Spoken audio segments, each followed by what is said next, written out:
Hello students, I was teaching you the women's caste and reforms के बारे में बताया जा रहा था। ये तो video 3 of the chapter caste and social reforms की अगर हम बात करें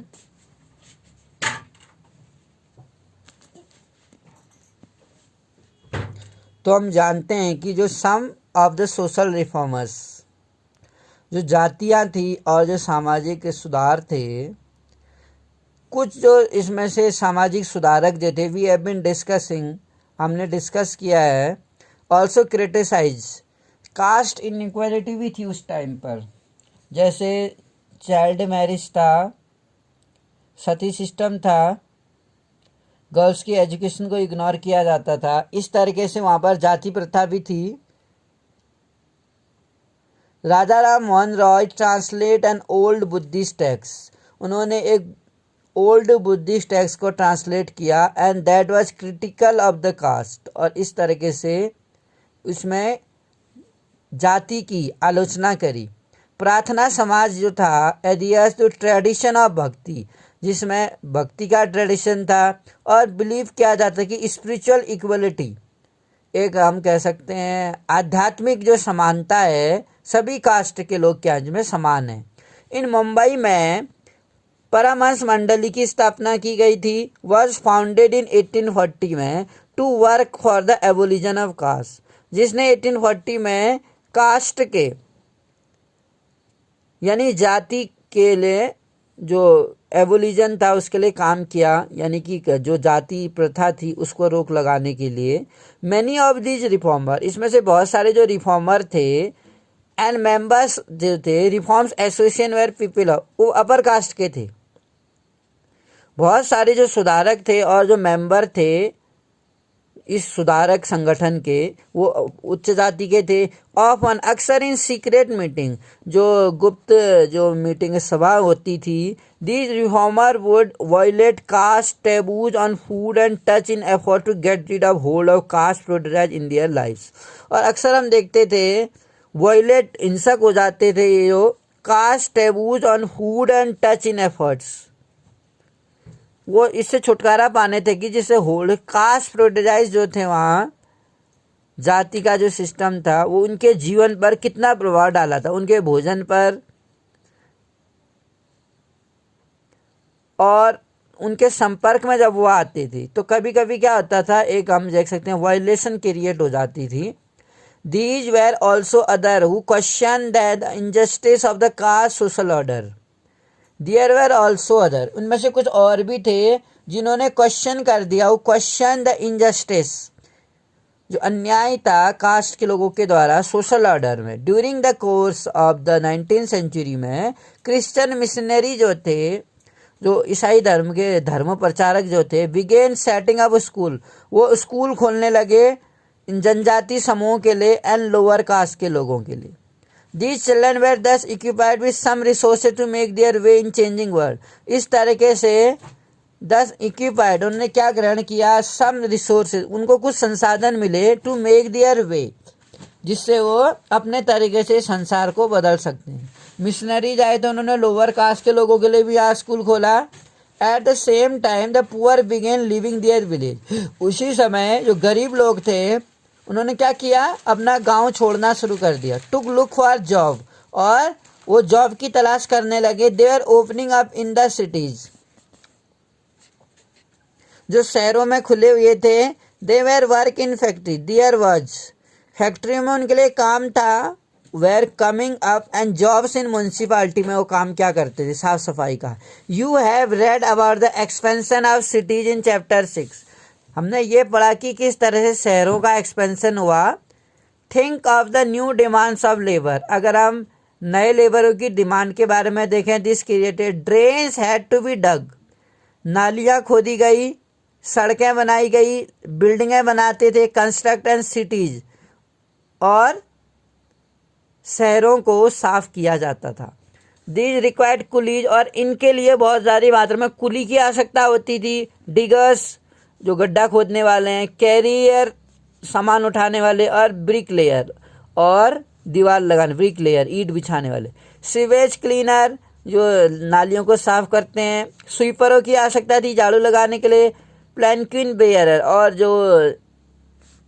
जो बड़ी बड़ी नाव होती हैं उनमें जो पाल ऐसे कपड़ा लगाते हैं उसको बोलते हैं प्लैंक्विन बेयरर। रिक्शा पुलर जो थे, तो ये सारे जो काम थे वो एक अनएजुकेटेड के द्वारा किए जाते थे। The poor from the village, जो गरीब थे गांव से, एंड स्मॉल टाउन से, many of them from lower caste, इसमें से बहुत सारे ज़्यादातर लोग क्या थे, लोअर कास्ट के थे। वो शहर की ओर उन्होंने मूव करना शुरू कर दिया। Where there was demand for labour, जहाँ पर बहुत ज़्यादा मात्रा में शहरों में लेबरों की डिमांड ज़्यादा थी इन सब कामों के लिए। सम ऑल्सो वेंट टू वर्क, इनमें से बहुत सारे काम करने के लिए गए। इम्प्लीमेंटेशन इन प्लांटेशन, जहाँ पर चाय के बागान थे आसाम में। और मैरिटियस, ट्रिनाड एंड इंडोनेशिया, यानी मॉरिशस हम इसको पढ़ेंगे, आसाम में, मॉरिशस, ट्रिनाड एंड इंडोनेशिया में।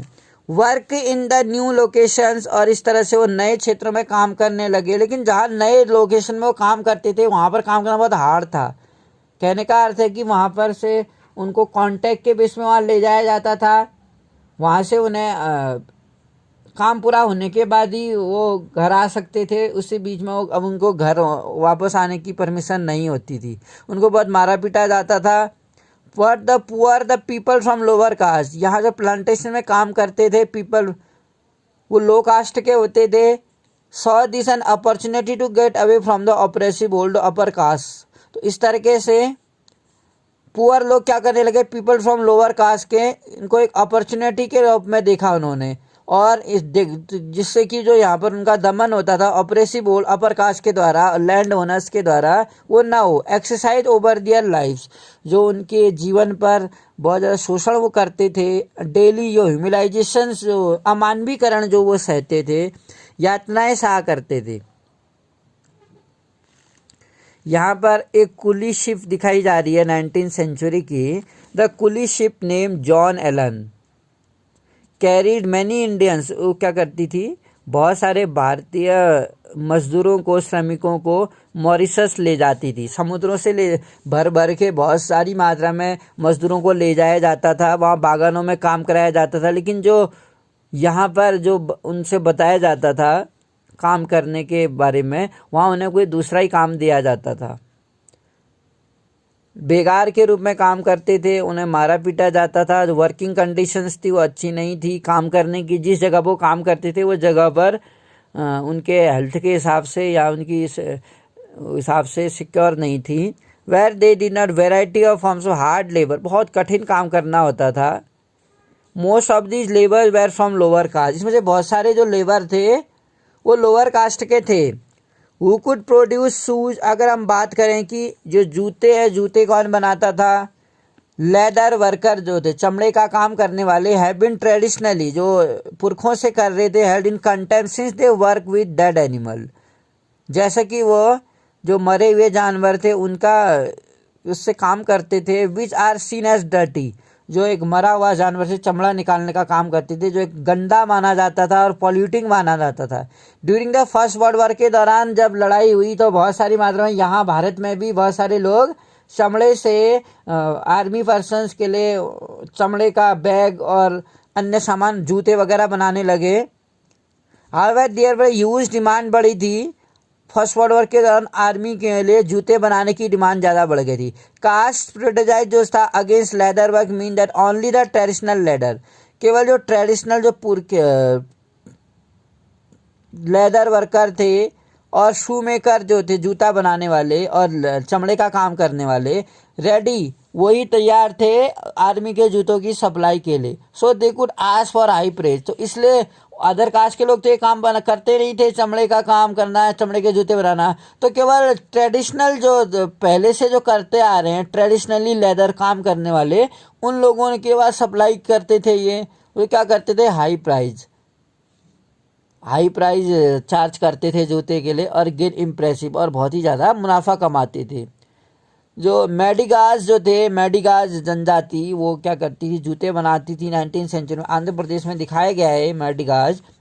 जो मेडिकास हैं इम्पोर्टेंट अनटचेबल छुआछूत माने जाते हैं caste of present day. Andhra Pradesh में भी रहती है ये। They were expert as cleaning hides and tanning them for use. जो चमड़ा बनाया जाता है उसके लिए वो भी फेमस माने जाते हैं। स्विंग और इस तरह से वो सैंडल को सिलने का काम करते हैं। They were other jobs too, उनके लिए अदर तरह के जॉब्स भी थे। The army for instance offered opportunity, जिन्होंने क्या किया, अपॉर्चुनिटी ऑफर की। A number of Mahar people, Mahar caste के जो लोग थे who were regarded as untouchable, जो अनटचेबल्स माने जाते थे, found job in Mahar, Mahar regiment में उन्हें जॉब मिला। Father of B R Ambedkar, अगर हम बी आर अम्बेडकर के फादर की बात करें, leader of the Dalit movement, वो भी दलित मूवमेंट के लीडर थे। Taught at an army school,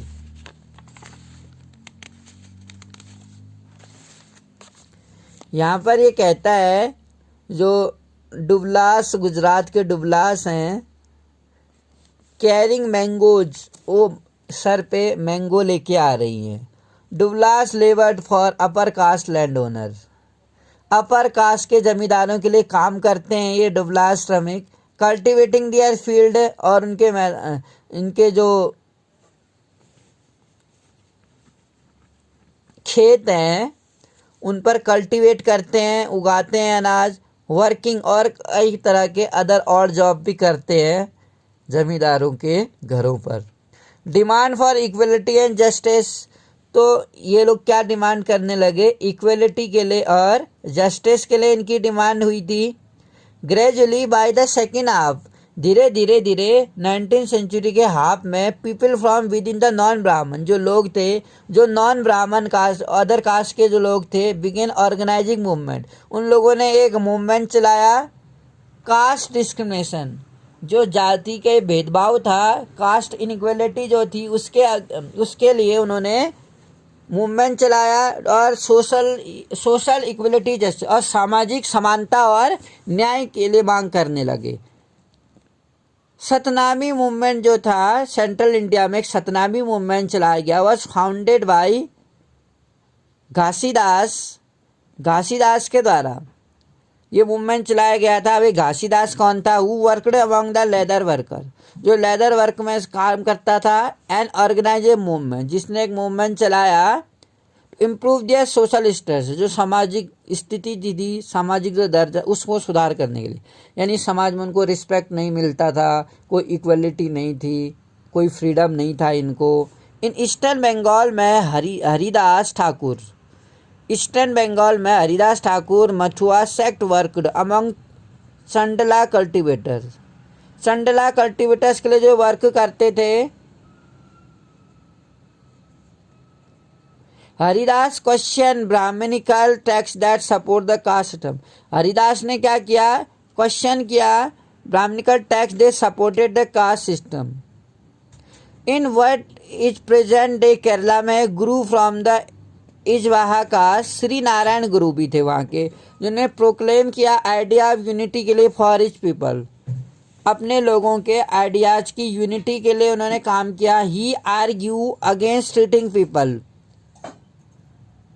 जो पीपल को अगेंस्ट ट्रीट किया जाता है, उनके against inequally on the base of caste, caste के अंतर के आधार पे, जाति विभिन्नता के आधार पर जो इनको ट्रीट किया जाता था, जो उनके लिए व्यवहार किया जाता था, वो इनजस्टिस था।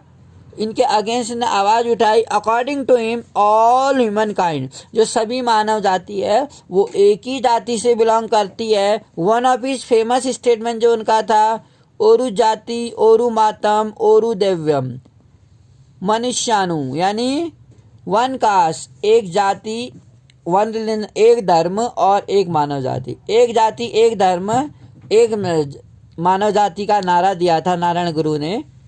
One of the sect were founded by leader के द्वारा फाउंड किया जाता था, who came from non Brahmin caste, जो सभी लीडरों के द्वारा, ऑल दिस सेक्ट जो थे लीडर्स के द्वारा फाउंड किए थे, के नॉन ब्राह्मण कास्ट से आते थे।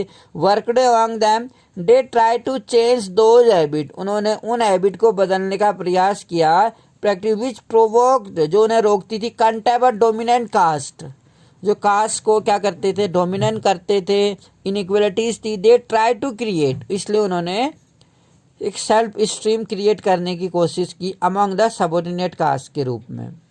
यहाँ अगर हम देखें, no place inside the classroom, ऐसे ही अगर कोई लोअर कास्ट का बच्चा स्कूल में जाता था, इन द मुंबई में प्रेसिडेंसी में लेट 1829 में untouchable were not allowed, untouchables allowed नहीं थे, इवन इन गवर्नमेंट स्कूल में भी अलाउड नहीं था 1829 में। When some of them press hard for that right they were allowed to sit on the veranda.